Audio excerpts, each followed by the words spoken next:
Nu vil jeg forklare, hvorfor vi ser månens forskellige faser. Månen skifter hele tiden udseende, når vi kigger på den.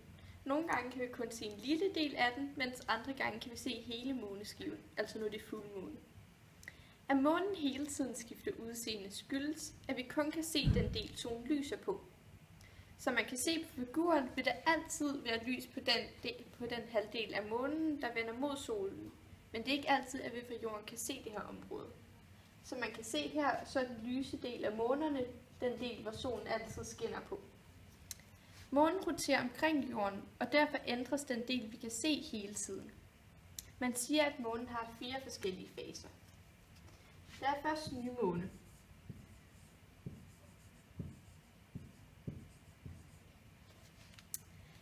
Det er her, hvor månen ligger mellem jorden og solen.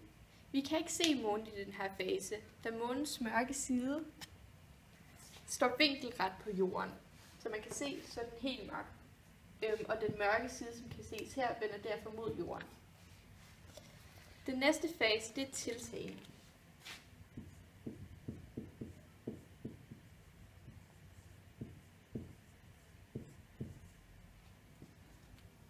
I den her fase, der bevæger månen sig gradvist om bag jorden og bliver mere og mere synlig.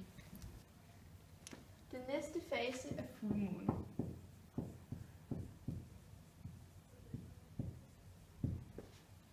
I fuldmånefasen, der ligger jorden mellem solen og månen, og månens lyse side står derfor vinkelret på jorden, som gør, at vi kan se hele månen. Den sidste fase, det er den aftagende fase.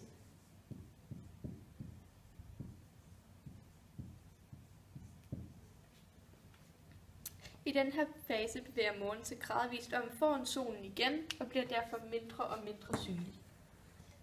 Det her er månens 4 faser.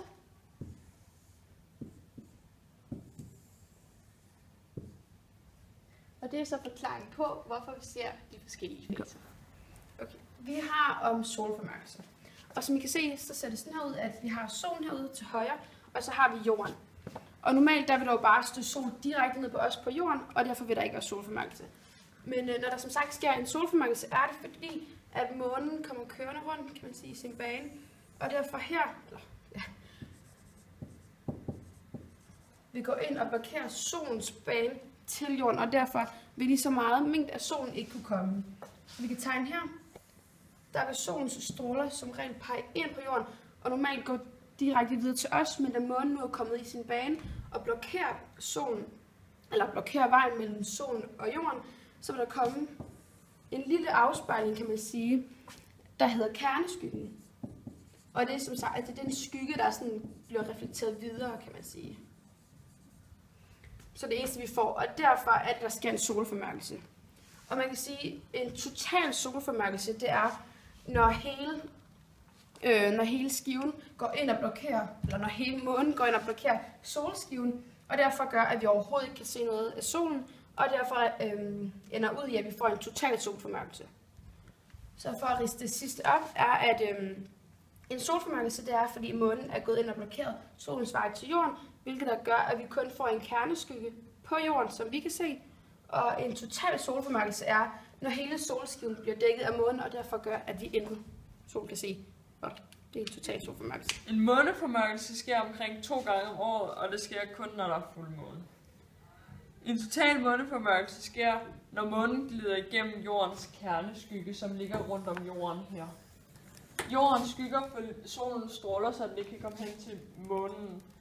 Og så skulle man tro, at månen den blev helt mørk, og man ikke kunne se den.